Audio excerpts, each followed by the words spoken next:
Boa tarde, gente. Eu queria muito agradecer ao Valmeran e o Lucas, né, por esse convite. Eu estou muito feliz de estar aqui. Tem algumas carinhas que eu já conheço, assim, de outros lugares, né, Felipe? Acho que todo lugar que eu vou encontro o Felipe. Todo lugar. Cheguei para jogar meu primeiro torneio de tênis de mesa, aí tá o Felipe lá.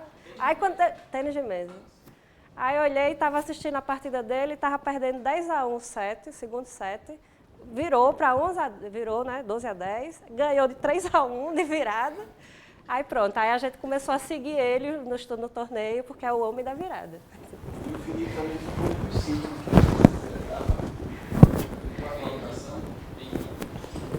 Esse torneio que teve lá no Ronaldão? Não, o recente foi de integração. O que ele foi comentar do Paraíba.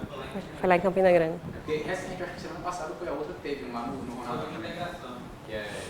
Que até o pessoal lá da Vila também foi. Eu ia, mas não tem lá. Mas eu estou muito feliz de estar aqui. Assim, eu já tenho conversado com o professor Valmeran já há alguns dias, né?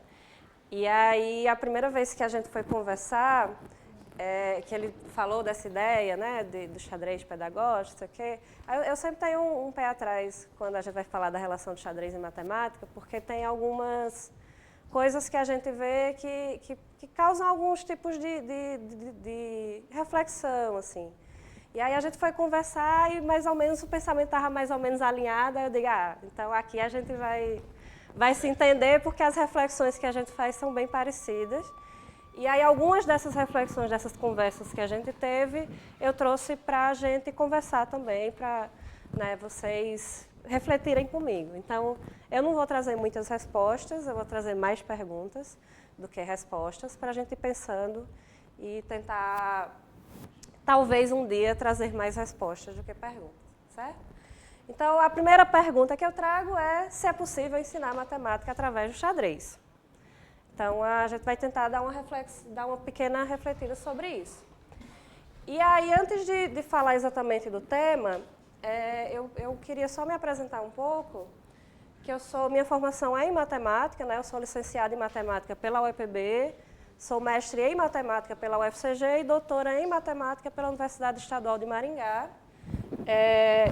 E minha área de pesquisa é em equações diferenciais parciais, né? Eu trabalho com existência, unicidade e estabilização de soluções de problemas envolvendo EDPs. E sou professora da UEPB desde 2017, certo? No xadrez, eu voltei a jogar xadrez, como muita gente, depois da pandemia. Né? Acho que a maior parte das pessoas que eu conheço começaram a jogar xadrez ou voltaram a jogar xadrez durante a pandemia, por causa seja do gambito da rainha, seja da pandemia em si, ficou todo mundo trancado dentro de casa, e aí o crescimento das plataformas digitais, né? Gambito da rainha é o seriado. É o seriado, isso. Então, eu tive que assistir porque eu jogo xadrez, eu sou mulher, todo mundo perguntou se eu tinha assistido. Não tinha essa opção. E vale a pena assistir, é uma série muito boa, muito boa. E durante a pandemia, a gente teve um boom muito grande na prática online do xadrez. Então, isso assim, acabou a gente vendo no pós-pandemia, né? Tem um dado do chess.com, que é uma plataforma mais popular que a gente tem, que em janeiro de 2023, eles estavam tendo um cadastro de cerca de 250 mil pessoas por dia estavam se cadastrando no chess.com. E no único dia, em janeiro de 2023, que foi o auge assim, deles, foram jogadas mais de 30 milhões de partidas no único dia. Hoje eles ficam em torno de 17 milhões por dia, é a média do chess.com, e ainda tem outras plataformas, né, como o Lichess, que também é bem popular. E aí eu voltei a jogar xadrez presencialmente, né, a partir desse boom, porque como a gente teve um aumento nas plataformas digitais, então aumentou a quantidade de pessoas que jogavam xadrez, consequentemente aumentou também nas atividades presenciais, que as pessoas foram se inteirando e tal, e foi um momento que eu também voltei Coincidiu da gente ter também um momento de reestruturação aqui do xadrez na Paraíba, né, da gente ter uma federação que estava tentando interiorizar as atividades de xadrez também, então coincidiu tudo isso e foi a época que eu voltei. E aí, em 2022, eu me tornei campeã paraibana de xadrez clássico, 2023 bicampeã, 2024 tricampeã paraibana de xadrez clássico. E esse ano eu me tornei campeã paraibana de xadrez rápido e xadrez blitz. E o xadrez clássico paraibano é mês que vem, então vou tentar ver se eu vou para o tetra, né? E em 2023 eu consegui o título de mestre nacional feminina de xadrez. Eu sou a primeira e única mestre, a única mulher com título nacional aqui na Paraíba hoje, né? Mas a atividade de xadrez mais importante para mim que eu desenvolvo é o xadrez UEPB, que é um programa de extensão. Por quê? Porque eu sou da matemática, eu sou do xadrez, e aí toda vez que eu dizia, eu sou professora, conheci alguém no xadrez, eu sou professora de matemática, por isso que você joga bem. Aí eu estou lá na matemática, conheço, aí eu digo, não, eu jogo xadrez. Por isso, né? Você é da matemática joga xadrez bem, então, naturalmente as pessoas fazem essa relação, e aí elas começaram a me cobrar, então me ensina a jogar xadrez, né?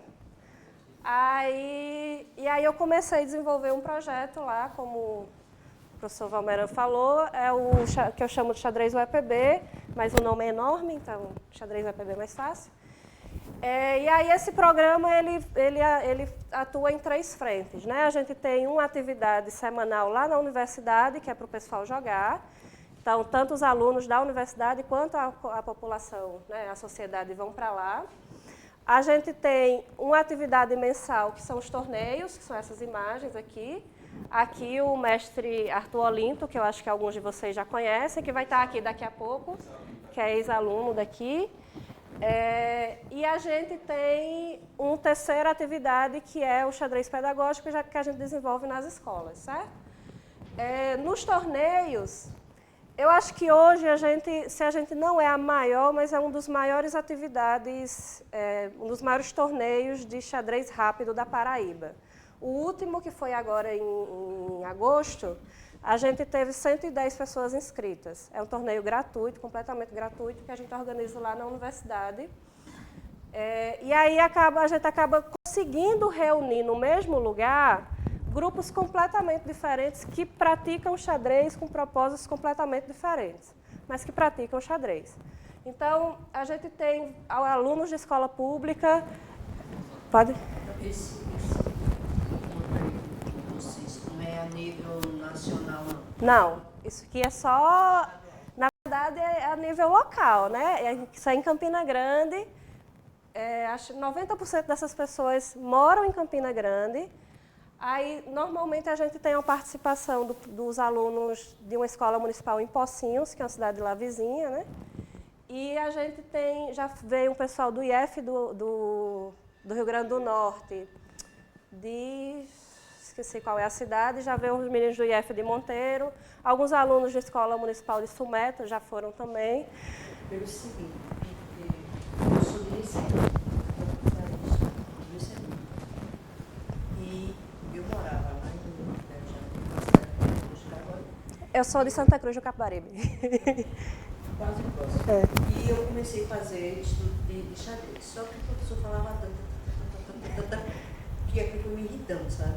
Ele falava demais. Aí eu saí. Só que eles estão junto com a escola IFPE. Lá de Belo Jardim, que é Carlos Magno quem está à frente. Pronto. Do xadrez lá. Pronto. Aí justo por isso que eu perguntei, entendeu? Eu sei que eles estão junto com o IFPB de lá, FPE de lá. Sim. Agora, por isso que eu perguntei se era a nível nacional. Não, isso aqui é a gente que na verdade, começou nessa proposta das pessoas me cobrarem e eu disse, vou organizar. Só que é aquela coisa, como eu jogo xadrez, eu participo de torneios, então essa ideia de organização, eu sei como é que funciona e como eu sou professora da licenciatura, e eu frequento os espaços de xadrez oficiais, vamos dizer assim, né? Então, eu acabei conseguindo me inserir em diversos ambientes, com diversas pessoas que praticam xadrez, em diversos contextos. Então, a gente tem muitos alunos de escola, muitas crianças participando, que vêm através desse contato com as licenciaturas. A gente tem muitas pessoas que eu conheci no bar, e que sabiam que eu jogava, e que eu disse, estou fazendo um torneio, aparece lá. E a gente tem o pessoal do clube de xadrez também. Então, e aí, quase todas essas pessoas residem em Campina Grande. São pessoas que não se conheciam, que estão em contextos completamente distintos, e que, nesse momento, eles estão coexistindo no mesmo espaço e vivendo de forma harmoniosa, né? A gente tem participando, assim, desde juiz aposentado, médico, professor, até aluno, criança de 7 anos, criança de 10, 11 anos. A gente tem cantor de barzinho, garçom. Um dia desses eu fui no bar lá em Campina Grande e estava jogando com o Carlos Magno, que é quem organiza o xadrez lá no IFPE de Belo Jardim. E aí o menino do churrasquinho, que faz o churrasquinho no espetinho, veio dizer para a gente que jogava e tal, e ele me conhecia de nome, porque os meninos que convivem com ele já frequentam essa atividade. Então, assim, a gente acabou conseguindo inserção em vários grupos, em contextos completamente distintos, que praticam xadrez em Campina Grande.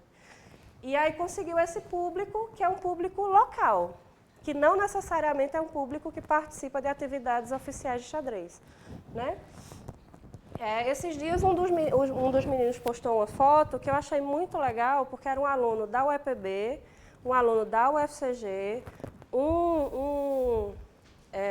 esse menino que canta, né, que é cantor de barzinho, um menino que é técnico em informática, que trabalha em casa de forma remota, né, dessa parte TI. Todos eles estavam ali jogando xadrez, se reuniram para jogar xadrez na casa de alguém, e eles se conheceram através dessa atividade. E eles são de contextos completamente diferentes. Então, assim, para mim mesmo é um prazer muito grande poder proporcionar essa atividade. E aí a gente tem o apoio, tanto o apoio da universidade, né, porque esse espaço é um espaço que a gente já tem lá no CCT, é um ambiente de estudo para os alunos. E o material a gente pega emprestado com a federação. Então, amanhã a gente tem um torneio lá, que não vai acontecer na UEPB, porque a gente entrou em greve. Eu estava em Jataí, dando uma palestra, de repente chega um monte de mensagem, termina a atividade, chega um monte de mensagem, Jataí, Goiás, né? Chega, professora, vai ter prova à noite, porque é por causa da greve. Eu disse, vixe Maria. Aí descobri que estava em greve, né? Só que aí a gente faz as atividades em parceria com a UFCG e eu não queria parar as atividades. Então, já transferiu para a UFCG amanhã esse torneio. E aí os próximos que já estavam previstos, a gente vai ver que rumo vai dar, né? Mas essa é a coisa que eu mais fico feliz em realizar, exatamente por essa possibilidade de integração entre as pessoas de diversos contextos sociais, especialmente distintos, no mesmo lugar. Infelizmente, a gente ainda tem o xadrez, uma atividade que é vista de forma para uma certa elite, seja uma elite social, seja uma elite intelectual. Então, ele ainda não é uma atividade completamente democrática, né? E aí o que a gente tenta fazer é democratizar o acesso a esse esporte que só traz benefícios para todo mundo. E aí a gente tem essa atividade dos torneios e tem a atividade que a gente desenvolve nas escolas, seja fazendo oficinas pontuais, seja de forma contínua, né? Então, essa foto aqui é numa escola municipal, lá em Campina Grande, que a gente está com atividade contínua agora, que é uma escola de Fundamental 1. São as crianças normalmente do 5º ano que participam, e aí os meninos estão indo lá trabalhar com xadrez com eles, né? E aí as outras são oficinas que a gente fez pontualmente. Então minha primeira oficina foi aqui em João Pessoa. Inclusive, Essa oficina eu tenho uma lembrança muito boa, porque isso foi numa escola que vocês devem conhecer, que é a Escola Municipal Índio Piragibe, que fica ali, eu acho que é Mangabeira. Pronto, eu fiz essa oficina lá. E lá tem um aluno que, quando a professora convidou, aí disse que eu ia lá fazer atividade de xadrez. Ele não tem xadrez na escola, nenhum dos professores sabe xadrez. E aí tem alguns alunos que ficam brincando na hora do intervalo. Aí a professora disse, não, vamos fazer uma atividade para esses alunos, né? E aí reuniu quem tinha interesse. E aí um dos alunos, quando soube que eu ia, me adicionou no Instagram, me adicionou no Lixés, mandou mensagem, nananana. Entrou em contato, a gente foi, realizou a atividade, eu joguei com ele. E esse menino literalmente hoje, recebeu o título de mestre estadual. Então, depois dessa atividade, eu fiz o contato dele com a federação, e aí ele começou a participar dos torneios da federação, e hoje ele se tornou mestre estadual, então, de xadrez, né? Então, assim, e é uma menina excelente, que antes de passar o contato para a federação, aí eu fui perguntar aos professores, né? Se ele era um bom aluno, Aí o menino é excelente, em todos os sentidos, e hoje virou mestre estadual e é aluno da Escola Municipal Índio Piragibe. A última atividade que a gente fez nas escolas, que foi agora essa aqui foi a última, na verdade, mas a penúltima, foi essa na Escola Estadual José Bronzeado Sobrinho, que é lá em Remígio. Então, essa foi a atividade mais diferente que a gente fez, porque lá eles também não têm xadrez, os professores não sabem jogar, e aí o que o professor fez foi passar de sala em sala e perguntar quem já sabe jogar para participar da atividade. Então, como era um público que já sabia, que todo mundo sabia movimentar as peças, fazer o mínimo, a gente levou atividades mais avançadas. E aí eu levei esse problema aqui para eles, certo? E aí essas imagens são eles pensando no problema. Eles passaram cerca de 40 minutos estudando o problema. Então, montaram um tabuleiro aqui, ficaram fazendo as tentativas e erro, tentando ajustar. E aí, isso aqui é um problema de xadrez, né? O jogador que está com as peças brancas é a vez dele jogar, e o objetivo é dar checkmate em 2 lances. Então, brancas jogam, pretas respondem, brancas jogam, dando checkmate, acaba a partida. Eu não vou me estender nisso aqui, porque eu não sei se todo mundo sabe jogar, sabe a movimentação das peças, mas assim, eles ficaram muito tempo avaliando esse problema, não conseguiram resolver, a gente fez o intervalo, tinha programado uma outra atividade para depois do intervalo. Eles passaram o intervalo pensando, voltaram do intervalo. Eu queria dar a solução para a gente ir para outra atividade e eles não queriam que eu desse a solução, porque eles queriam continuar pensando. Isso aconteceu do mesmo jeito agora em Jataí. Eu fui lá na Universidade Federal de Jataí e estava dando uma oficina e levei esse problema para os oficineiros mais avançados, né? Tinha um pessoal iniciante que eu levei o que a gente chama de jogos pré-enxadrísticos e levei uns intermediários e levei isso aqui para os avançados.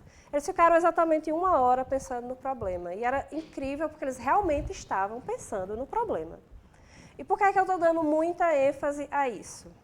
Porque essa é a maior associação que a gente faz com o que a gente conhece de coisas de matemática, né? O matemático trabalha com problemas.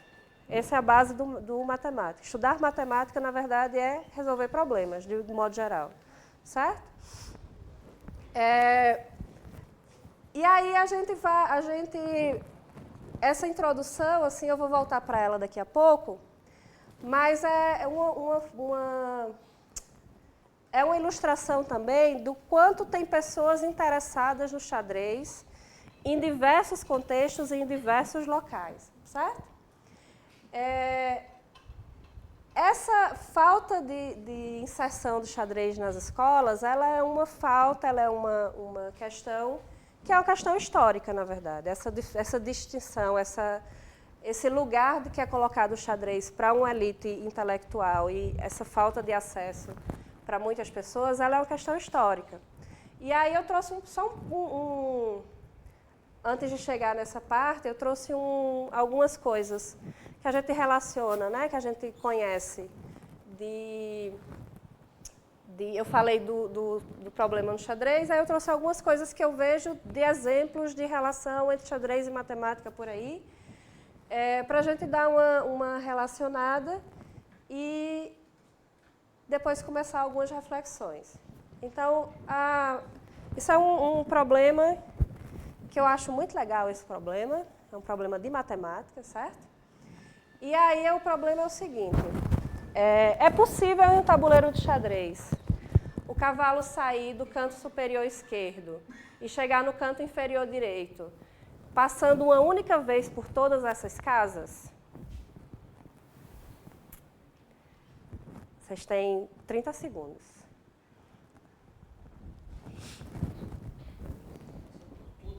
Todas as casas uma única vez.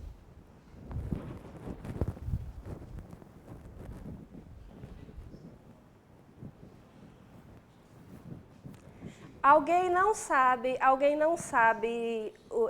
nada de xadrez, não sabe o movimento do cavalo? Pronto. O cavalo, ele vai andar 2 casas e dobrar. 2 casas e dobrar. Então, ele vai sempre andar 2 casas e dobrar, certo? Então, pensando agora, se ele está aqui, por exemplo, ele vai andar 1, 2 casas e dobrar, 1, 2 casas e dobrar, ele sempre vai subir, vertical ou horizontal, 2 casas e dobrar, para qualquer lado, certo? Sabendo agora, você consegue pensar. A pergunta é, o cavalo está aqui, ele precisa chegar aqui, passando uma única vez por cada casa. Passar pela casa, quando tu fala, onde ele vai terminar a jogada, ou o caminho onde ele vai terminar a jogada. Isso é um problema de paridade, certo? Isso é um problema de paridade. Isso. Isso. Isso. A senhora estava perguntando assim, ele vai ter que passar todas essas tabuleiros. Isso. São 64 casas e ele já está em um pouco inferior para passar em todas as outras, são 63 movimentos. Aí a paridade ímpar, então ele sai da branca e tem que terminar na preta. Isso. Exatamente. O professor Lucas deu a resposta. Isso é um problema de paridade, isso é um problema de matemática, certo? Isso é o que a gente chama de... Ai, fugiu a palavra agora. Não, quando você tem uma mesma estrutura que não muda, mas eu esqueci a palavra. Mas é um problema de paridade.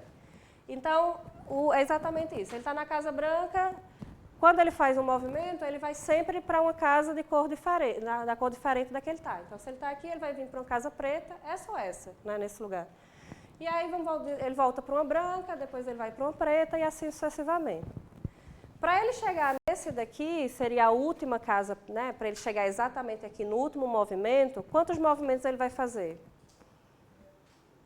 Essa é a casa, essa é a primeira casa, essa é a casa 64, né? Não, porque ele vai passar uma única vez por cada casa. Então, ele vai ter que fazer, no máximo, a quantidade de casas de movimento. Então, ele vai fazer 63 movimentos. Só que no primeiro movimento, ele está numa casa preta. No segundo movimento, ele está numa casa branca. No terceiro, ele está numa casa preta. Então, nos movimentos ímpares, ele está em casas pretas. Se esse é o movimento 63, ele deveria cair numa casa preta. Então, essa é a ideia. Isso é um problema de matemática. Eu preciso saber jogar xadrez para resolver isso? Não, né? O colega, né, as colegas não sabiam, eu falei, conseguiam pensar no problema, não é isso? Essa é uma questão do Enem, né? Com base nessa figura ao lado, movimento da torre. Vertical, horizontal, certo? Isso aqui são barreiras. Então, e a torre não pode pular casas. Então, horizontal e vertical. Com base nessa figura, qual é a quantidade mínima de movimentos necessários para que a torre saia da posição inicial e chegue até a casa C1? A casa C1 é essa daqui, certo?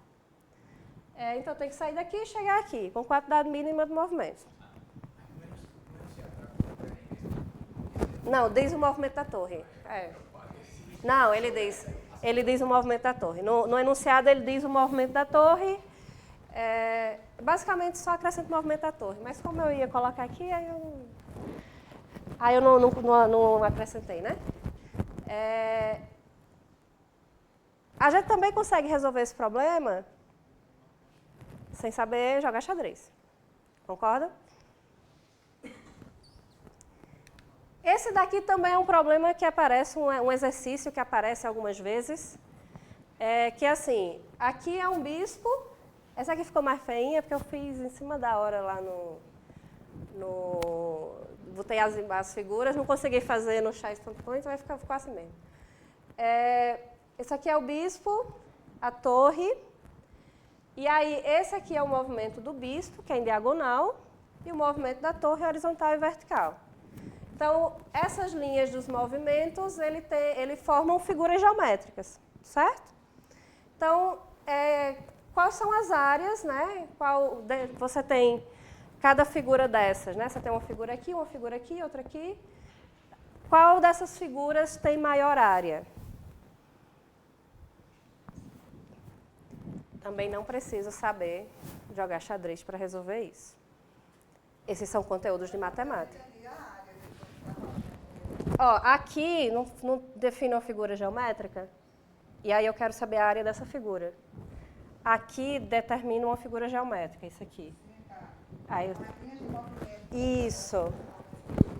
Aí eu determino segmentos de reta, divido o tabuleiro em figuras, e aí qual dessas figuras é a figura de maior área? Não, eu vou considerar todos esses pedaços, certo? Que estão divididos. Aí eu quero saber qual é a de maior área.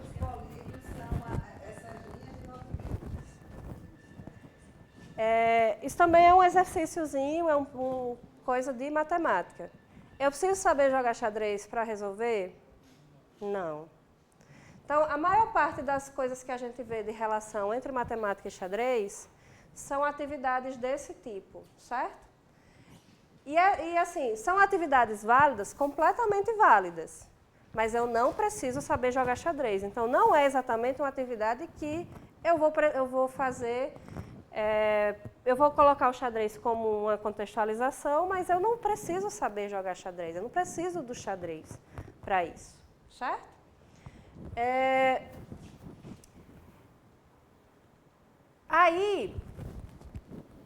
E por que o xadrez ele aparece em diversas coisas, né? A gente tem o xadrez ele como uma coisa muito comum em diversos contextos, não só aqui. Você pegar esse daqui, ó, todo mundo conhece esse cara, né? No romance Yaya Garcia, tem um personagem do romance que é um jogador de xadrez. E aí, essa passagem é uma passagem do romance, né? Que diz que das qualidades necessárias ao xadrez, Yaya possuía duas essenciais: olho de guia e paciência beneditina, qualidades preciosas na vida, que também é um xadrez com seus problemas e partidas, umas ganhas, outras perdidas, outras nulas. Então, por que o xadrez ele aparece na matemática, ele aparece aí nas artes? Tem uma música muito bonita do Paulinho da Viola, que fala sobre as peças brancas e negras e o duelo no tabuleiro de xadrez. E aí, por que o xadrez ele aparece nesses diversos contextos? Porque ele é uma expressão, ele é uma coisa que já vem como atividade cultural, como atividade que já está enraizada na sociedade. Aí eu trouxe aqui um pouquinho da história para a gente, só para a gente ver de onde é que vem. A ilustração do xadrez que os professores de matemática mais gostam é uma das lendas mais conhecidas de criação do xadrez, que é a lenda que a forma mais conhecida é a lenda de Cissa, mas que, em suma, ela diz que um rei estava entediado e aí queria, né, fez um concurso para que alguém desenvolvesse, apresentasse alguma coisa que tirasse ele do tédio. E aí um cara lá, muito sábio, foi e disse, já sei o que é que eu vou fazer. Vou apresentar esse jogo aqui que eu desenvolvi para ele, e apresentou o jogo de xadrez. E aí o rei ficou encantado com o jogo de xadrez e disse, você pode pedir o que você quiser que eu vou pagar, porque isso aqui é uma coisa fenomenal. E aí ele foi e disse, bom, eu quero que você me dê 1 grão de trigo pela primeira casa do tabuleiro, 1 grão de trigo pela primeira casa, 2 grãos pela segunda, 4 pela terceira, 8 pela quarta, 16 pela quinta, e assim sucessivamente até chegar na casa 64. E aí o rei disse, só isso? Você criou uma coisa, né, sensacional, vai pedir só isso? Aí ele disse, eu só quero isso. E aí quando fez essa conta, quanto é que dá, qual o valor por essa casa aqui do trigo? Quantos grãos de trigo teria só por essa casa? 2 elevado a 63, né? Porque se eu comecei com 2 elevado a 63. Quando eu somo, dá esse valor aqui. Certo? Então, isso é um exemplo clássico. Isso aqui dá um negócio que eu não sei nem ler. E eu sempre boto aqui de cola, porque eu também não consigo decorar, né? E aí os matemáticos, os sábios, né, os ajudantes lá do rei, disseram que se ele plantasse trigo por 61 mil anos, ele não conseguia pagar a dívida que ele tinha. Então, o professor de matemática adora esse exemplo para falar sobre potenciação, né? Estava no homem incalculável. Também por isso que o professor de matemática adora. Mas essa é uma lenda de criação de xadrez e você vê ela de diversas formas, em diversos contextos. Você falou a questão da popularização de xadrez. Eu fui desenhando, lendo, estudando tal, um projeto que era para explorar os jogos africanos, né, de tabuleiro. Aí teve uma exposição, fiz várias coisas, várias atividades. Aí tem eu não sei se tem na UFPB, eu sei que aqui na UFPB tem, no IEF tem, aqueles grupos de alunos, ou de África, ou América Latina, tal, que vem para estudar a língua portuguesa e depois entrar em alguma universidade, que não necessariamente seja, né? E aí eu aproveitei uma turma aqui, eu estava muito empolgada. Eu não sei ainda o que é que eu vou fazer com a empolgação que eu estava antes, tá? Mas eu quero trabalhar nisso ainda. Eu, muito empolgada, aproveitei uma visita, uma atividade de extensão, visita a um quilombo, que foram algumas pessoas e tal. Eu disse, vou aproveitar agora na viagem para conversar sobre esses jogos africanos de tabuleiro e tal, com esse pessoal, para ver qual é, né? Sim. O que a gente fica consultando é sempre na África, não sei o que, papapá. Aí eu comecei a conversar com ele assim, lá, jogos de tabuleiro, o que é que vocês têm de. Vocês conhecem esses jogos? Aí disse lá o nome dos jogos, né? Alguns. Aí eu disse, não conheço não. Eu digo lá, quais são os jogos de tabuleiro que vocês têm que é comum? Nome xadrez. Aí eu. Aí assim, é comum. Que é a questão das práticas, né, para usar, inclusive, a lei lá. Tá. Mas, assim, como a gente começa a criar uma fantasia para uma coisa, e que a realidade é diferente. Globalizado, o que é que tem de mais popular? De todos os jogos de tabuleiro que a gente conhece. Aqui, o xadrez. Popular a dama e xadrez. O que é lá? Dama e xadrez. Eu digo, tá, gente, óbvio, dominar. Com a mesma cultura, não podia ser diferente. E aí a gente fantasia, né? Sim. E eu achei assim, bem. A gente vem popularizar, né, o xadrez no Brasil, ele já agora, depois da década de 80. Teve um programa, uma tentativa de programa do governo federal na década de 90 já, sobre inserção de xadrez nas escolas. E o acesso à internet, a gente teve um boom absurdo. Mas desde a década de 80 que tem um programa da Unesco com a FIDE para tentar o xadrez para as crianças no mundo inteiro, né? E aí a gente foi tentado aqui na década de 90, isso acabou tendo muita gente aprendeu a jogar xadrez nessa época, nesse contexto. E depois da era da internet, desses aplicativos, aí isso assim, se estendeu de uma forma absurda. Só que aí chega desses lugares de uma forma também descontextualizada daquilo ali, né? Que é o que a gente vê de forma geral na história, de modo geral. Eu trouxe só um resumo da história do xadrez para vocês, para quem não conhece. Então, essa lenda que eu contei é uma lenda. É uma lenda, né? A gente não tem como saber se é verdade. Provavelmente não é. O que é que tem de registro é que o xadrez ele vem do chaturanga, que é esse joguinho aqui, que era jogado por 4 pessoas e que representa o exército indiano. E aí depois ele se expande pela Pérsia e aí começou-se a usar o xadrez como duas... em vez de jogar 4 pessoas, jogavam 2, então cada um tomava conta de 2 exércitos e na Pérsia a gente introduz o rei. Então foi quando chegou o rei. Quando ele chega na Europa, aí a gente tem a primeira inserção de um personagem feminino, que é a dama, que tem alguns autores que dizem que é por causa da mulher, né, do crescimento do poder da mulher na sociedade, e outros que é a representação do casal monárquico. Já tinha um rei e precisa de uma rainha, que eu acho que seja o mais correto. E aí o xadrez ele chega ao Brasil trazido pelos colonizadores, porque já na Europa, quando ele foi popularizado, só quem podia jogar era quem tinha dinheiro. Então era proibido para os pobres. Em vários momentos da história, a igreja proibiu de ser jogado, né? E aí ele ficou restrito a uma elite intelectual, lá fora e aqui. Então, a gente tem, ele chega no Brasil trazido pelos colonizadores, fica restrito aos nobres, padres, acadêmicos e militares, sempre homens e sempre pessoas com dinheiro.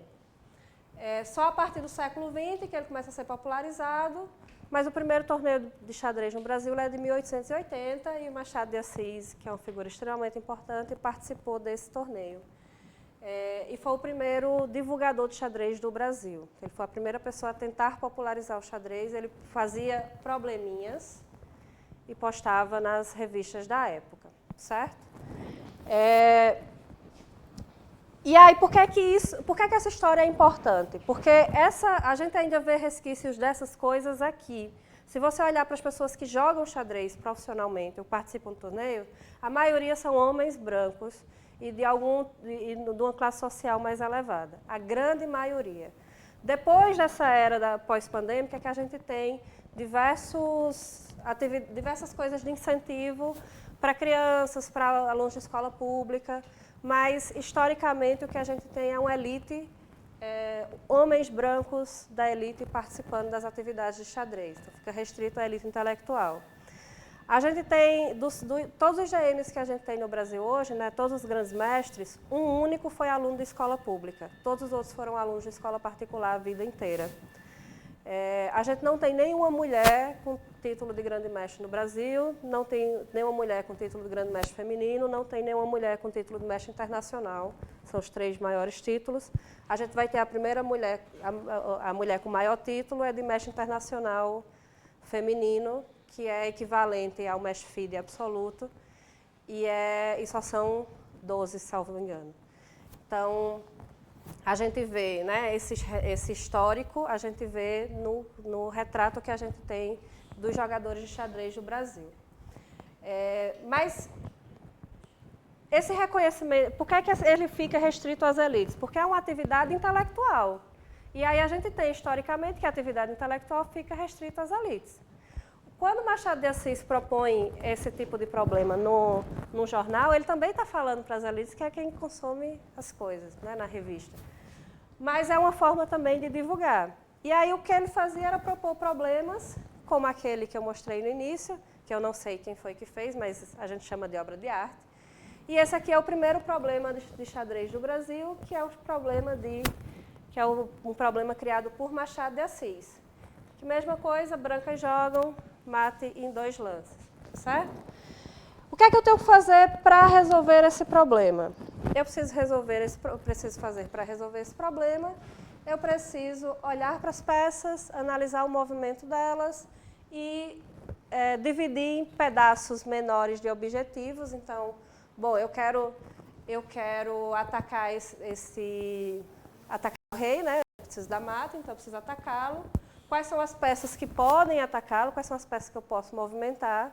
Eu divido em problemas menores e vou analisando as possíveis soluções, possíveis caminhos para tentar chegar numa resposta. Esse tipo de atividade é uma atividade intelectual e é uma atividade que foi popular por muitos anos. Muitos anos. E é uma atividade que era, por muito tempo, restrito a um grupo de pessoas. Quando a gente faz um comparativo, o que é que eu preciso fazer para avaliar esse problema? Eu preciso compreender o problema, estabelecer um plano, executar o plano e conferir a solução. Isso é o que eu faço quando eu resolvo um problema em matemática. Compreendo o problema, estabeleço um plano, executo o plano, confiro a solução. Essa estratégia de resolução de problemas do xadrez, que é usada há muito tempo, especificamente por alguma elite, né? É o tipo de atividade que a gente encontra na prática de resolução de problemas. Sempre que a gente encontra um problema desse o padrão é que as brancas jogam de baixo para cima, porque isso influencia no movimento dos peões.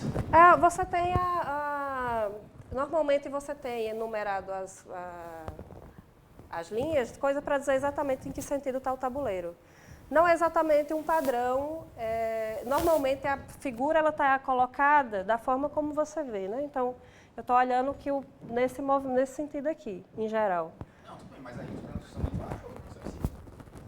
são embaixo ou são embaixo. Normalmente, na linha 1, a gente tem as peças brancas. Várias perguntas de posição de tempo. Mas Difícil. Assim, não, poderia. não, assim poderia, no extremo, né? Mas você conseguir... Não, mas é porque às vezes tem problemas que tem só 4, 5 peças. Aí você Sim. não sabe exatamente. Não, mas normalmente você tem numerado aqui. No final, né? Então, tem poucas peças aí, se você pegou o tabuleiro já montado, você não sabe. Você tem numerado aqui para dizer em que sentido. Então, as brancas começam na casa 1, nas linhas de baixo, e as pretas nas linhas de cima. Então, eu estou dizendo que as brancas estão andando nesse sentido e as pretas estão andando nesse sentido. Normalmente, você vê pela marcação. Certo?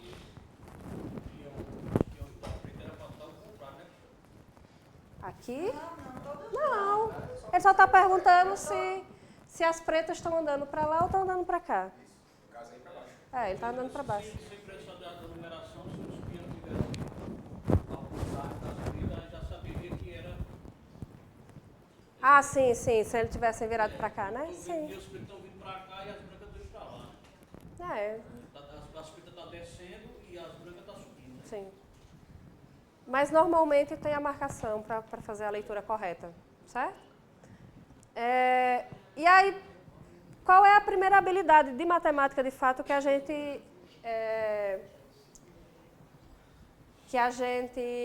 associa, né? A gente associa com o desenvolvimento do raciocínio lógico. Então, o raciocínio lógico ele pode ser entendido como a capacidade de estabelecer relação, deduzir consequência e verificar a validade de proposições. Quando eu avalio isso daqui, eu estou estabelecendo relações entre os movimentos das peças, né, entre os movimentos de peças distintas e o que eu posso fazer. Eu estou deduzindo consequências, porque eu não vou mover esse rei para concluir. Eu vou avaliar, pensar, né, tentar deduzir o que vai acontecer em seguida. Então, vamos dizer que eu vou movimentar o rei. Aí, o que é que o meu adversário vai fazer? Então, eu vou deduzir a consequência do meu movimento para depois avaliar se aquela jogada que eu fiz está certa ou não.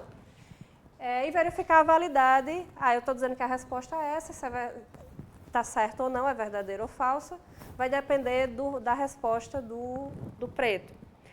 E aí, a ideia de raciocínio lógico, ela vem, né, na matemática a gente estuda nessa direção, mas ela é pela parte da psicologia, a lógica constitui uma construção progressiva, cujas raízes estão nas ações da criança e que se desenvolve mediante a coordenação dessas ações em estruturas cada vez mais complexas. Ou seja, a gente desenvolve o raciocínio lógico à medida que a gente vai estimulando com problemas, com atividades e com situações mais difíceis, né? Então, você vai aumentando o nível de dificuldade para que a gente constitua a construção da lógica.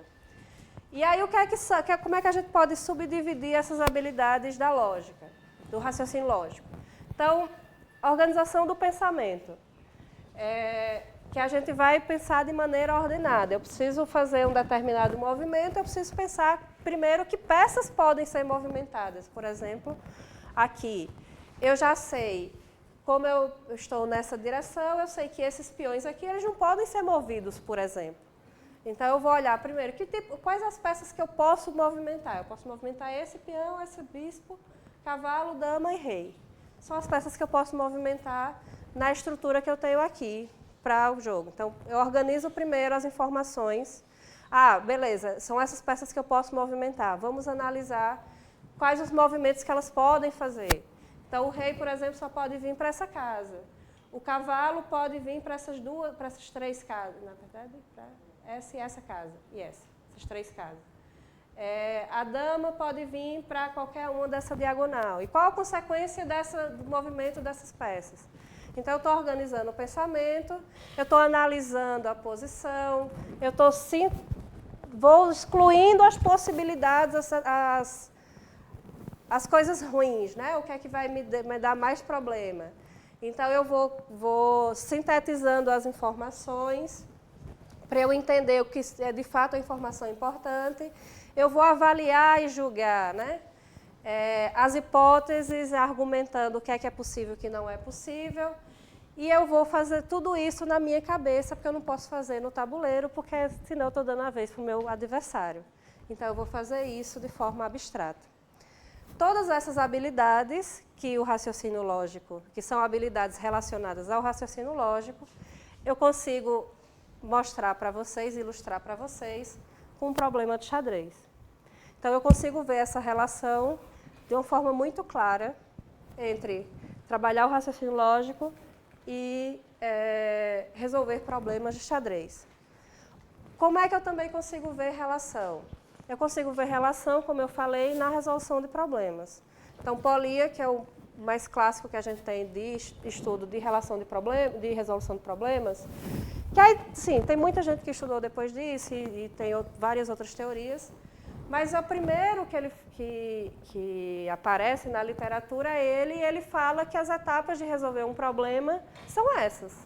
Compreender o problema, estabelecer um plano, executar um plano, rever e conferir a solução. Quando a gente resolve esse problema aqui, a gente está fazendo exatamente isso.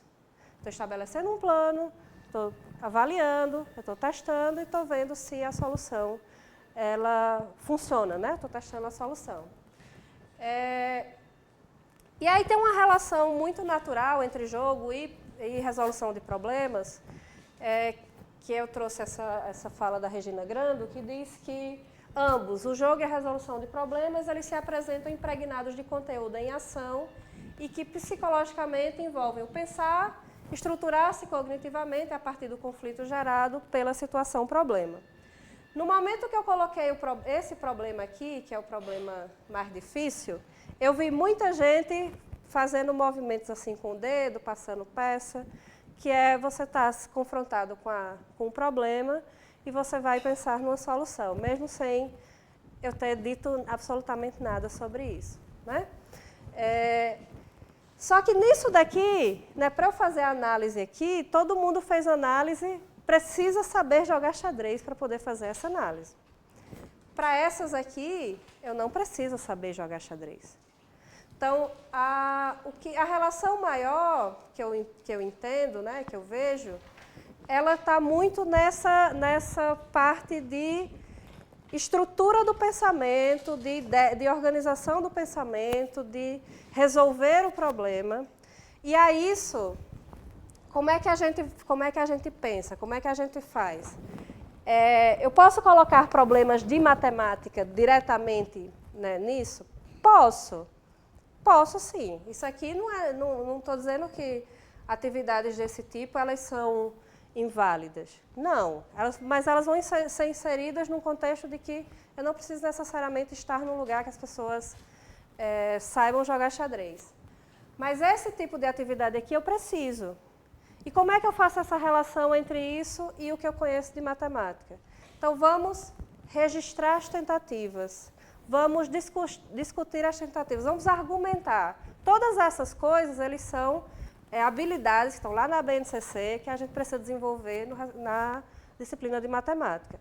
Argumentação, de registro, essa capacidade de análise, tudo isso são habilidades na BNCC que a gente vê relacionadas à disciplina de matemática. E que a gente consegue fazer a partir de um problema de xadrez, certo? Eu trouxe um comentário que é desse artigo que eu gosto muito, que ele diz assim, que eles pegam alguns trabalhos da época, né, os trabalhos que eram mais citados sobre matemática e xadrez, e aí eles fazem essa conclusão, né? Estaríamos, então, sugerindo que o xadrez não auxilia no aprendizado de matemática? Não. Mas também a gente não tem como dizer que tem uma relação linear entre ambos, quando eu falo especialmente de conteúdos de matemática. Quando eu falo de habilidades de matemática, de raciocínio matemático, tem. Quando eu falo de conteúdos de matemática, não sei exatamente. Então, a forma pela qual se aprende o xadrez já é uma forma de aprendizado que a gente pode usar de forma didática, né? Por resolução de exercício e, geralmente, por treinamento técnico. Todos esses aspectos eles se entrelaçam fortemente com elementos do universo escolar, ou seja, aprender xadrez implica exercitar atividades procedimentalmente parecidas com as da escola. E, nesse sentido, o xadrez pelo xadrez já é... Bem, seja bem-vindo. Ele já pode propiciar o exercício desses procedimentos. Então, se alguém pensou nos problemas, né, a solução desse problema, a solução mais comum é tirar o bispo daqui, porque o bispo está sendo atacado direto, e tirando o bispo daqui, colocando numa casa sem ameaça, qualquer lugar para ele, qualquer outro movimento você consegue dar mate, qualquer coisa que as pretas façam, você consegue dar mate em 1. Esse aqui eu não vou dar a solução, depois vocês pensam que esse é um problema muito legal, é bom vocês irem pensando.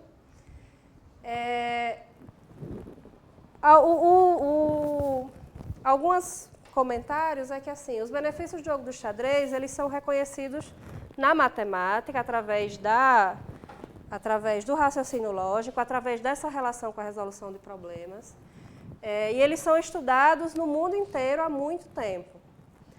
Tem um trabalho muito legal do professor, acho que é Wilson Silva, que ele fez lá acho que foi em Curitiba, que ele fez um trabalho, uma pesquisa com 30 alunos de uma escola lá, do município, e ele dividiu essas 30 crianças em níveis de conhecimento de xadrez e fez testes de raciocínio lógico. E ele concluiu que quanto mais xadrez você sabia, melhor você era nos testes de raciocínio lógico. Então, treinamento técnico de xadrez ajuda a desenvolver o raciocínio lógico. Foi o que ele concluiu nos trabalhos dele, é o que tem sido concluído nos últimos tempos. Não exatamente eu vou ensinar matemática, conteúdos, mas eu vou desenvolver habilidades. Quando eu desenvolvo o raciocínio lógico, eu estou ajudando a desenvolver habilidades que são extremamente úteis para aprender os conteúdos de matemática. São coisas distintas, né? São caminhos distintos.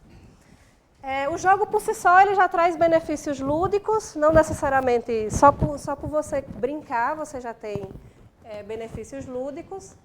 E o desenvolvimento do raciocínio lógico ele não é importante só para a matemática. Então, o xadrez pedagógico, quando a gente fala de levar o xadrez para as escolas e fazer isso de uma forma crítica, né? Tentar que os alunos vão passando por atividades cada vez de níveis maiores para ir desenvolvendo o raciocínio lógico, não é uma coisa que vai ajudar só na matemática, vai ajudar em absolutamente qualquer área. E jogar xadrez vicia, né? Os meninos que jogam xadrez podem, há mais tempo que eu, né? Podem falar mais do que eu, com mais propriedade. Aí eu trouxe essa citação do Jogo Imortal de Schenck, que ele vai falar sobre a relação entre o artista plástico Marcel Duchamp e o xadrez. E ele diz assim: imagine um vírus tão evoluído que é capaz de infectar não o sangue, mas os pensamentos do seu hospedeiro humano. O fígado e o baço são poupados, mas, em compensação, o micróbio se infiltra nos lobos frontais do cérebro, dominando funções cognitivas vitais, como a solução de problemas, o raciocínio abstrato, as refinadas habilidades motoras e, mais notavelmente, a capacidade de organizar tarefas. Ele dirige os pensamentos, as ações e até mesmo os sonhos. Esse vírus passa a dominar não o corpo, mas a mente. Certo? Então, essas são as referências que eu usei. Obrigada e joguem xadrez.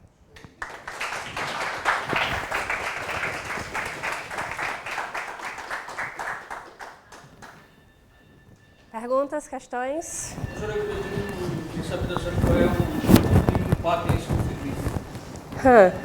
Eu estava jogando com um mestre do Dr. Cheio. Aí ele estava perdendo as peças, né? Aí ele foi entregando as peças.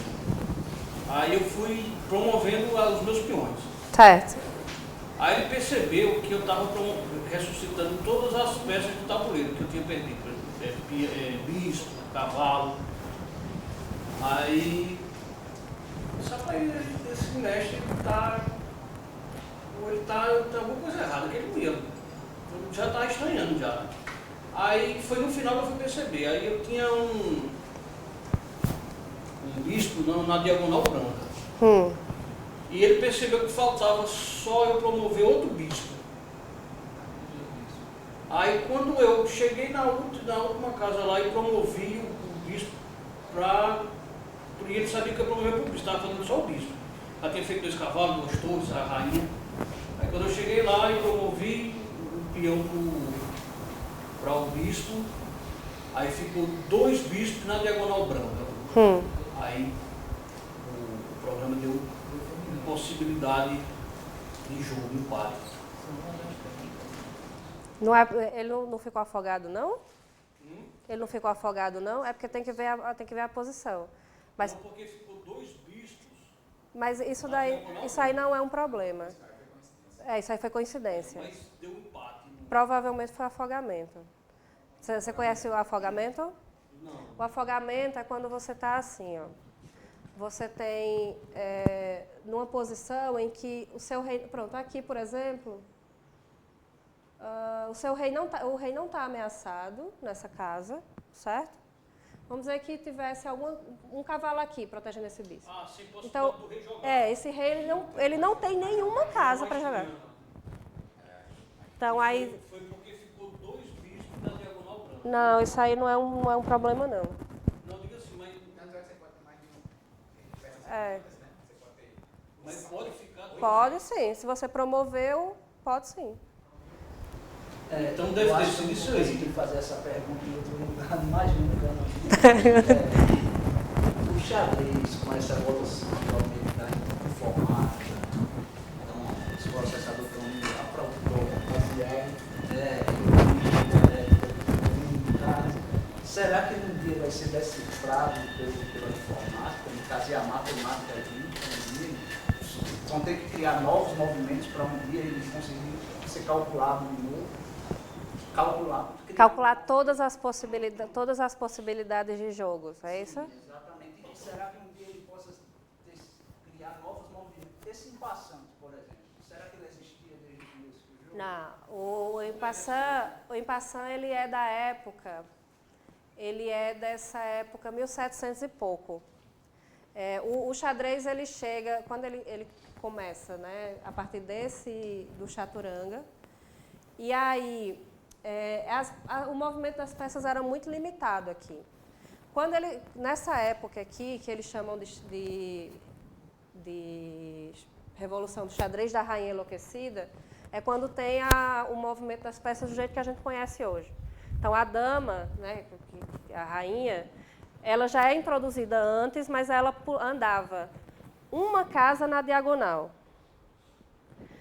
O bispo, que aqui o elefante virou bispo, o navio virou torre, e aí, como o jogo passou a ser de 2, então um desses ministros virou o rei e o outro ministro virou a rainha, né?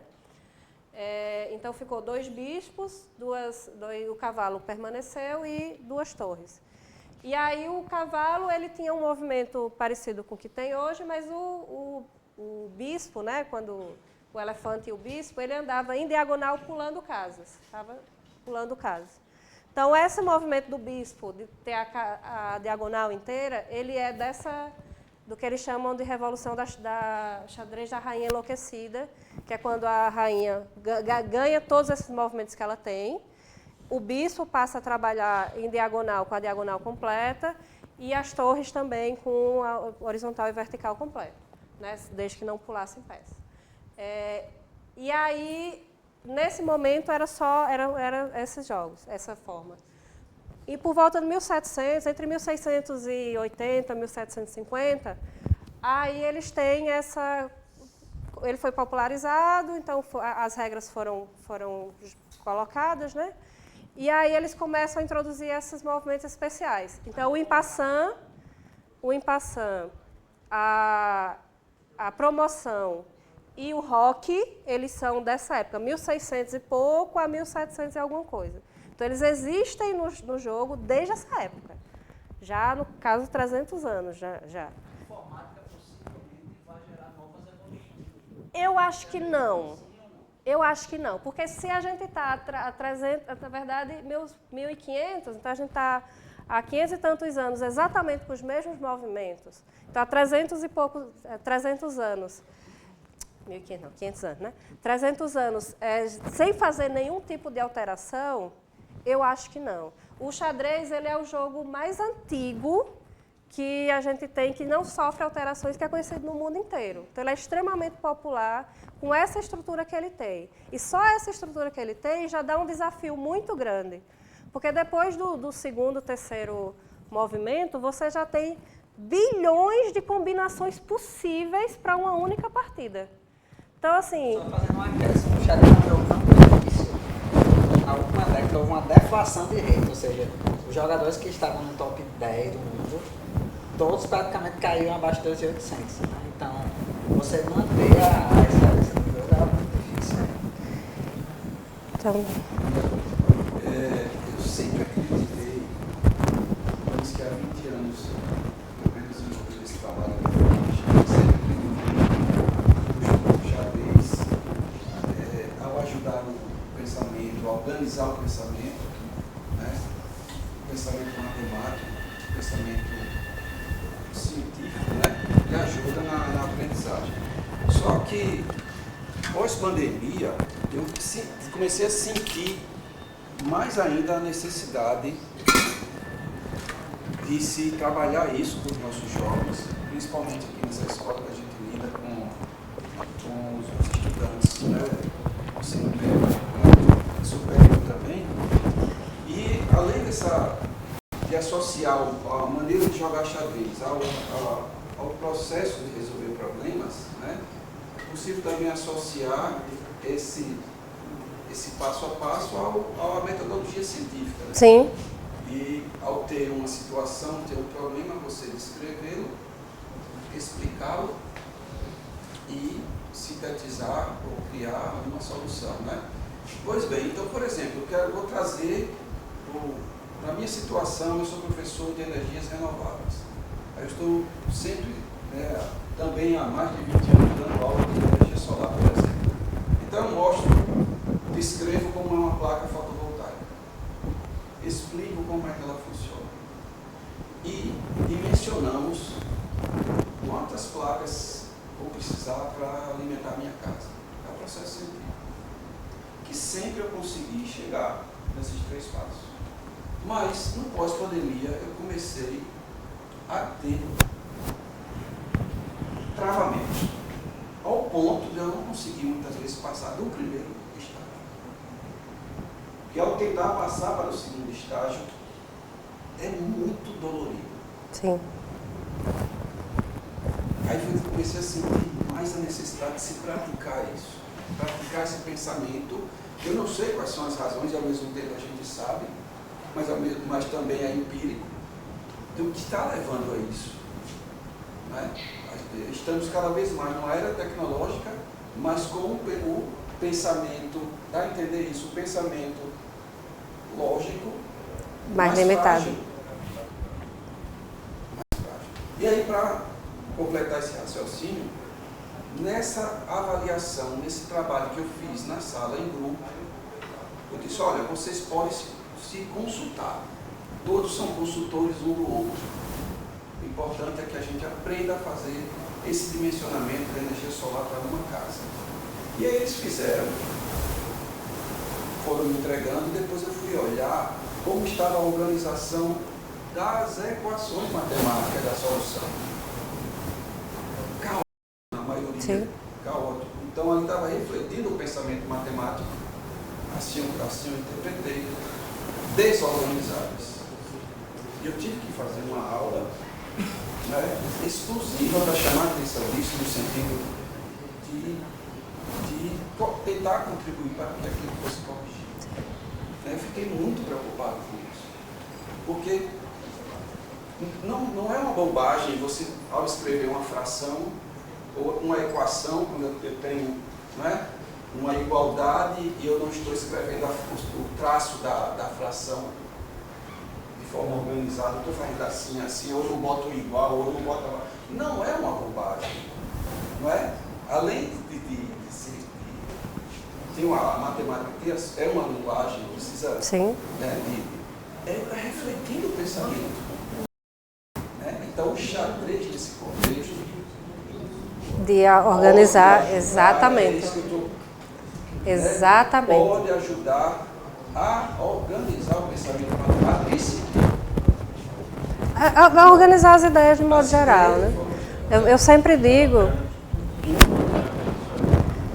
Se bem que o celular também ajuda com o xadrez, até o Duolingo agora tem xadrez. Sim. Né?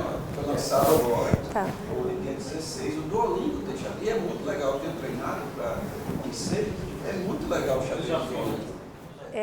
Eu acho que a dificuldade maior que a gente tem é fazer as pessoas olharem a atividade de forma crítica. Porque quando você para resolver um problema, né? Para numa situação dessa. Quando você aparece uma situação dessa no jogo, por exemplo. Muita gente, a maior parte, só faz um movimento mais intuitivo.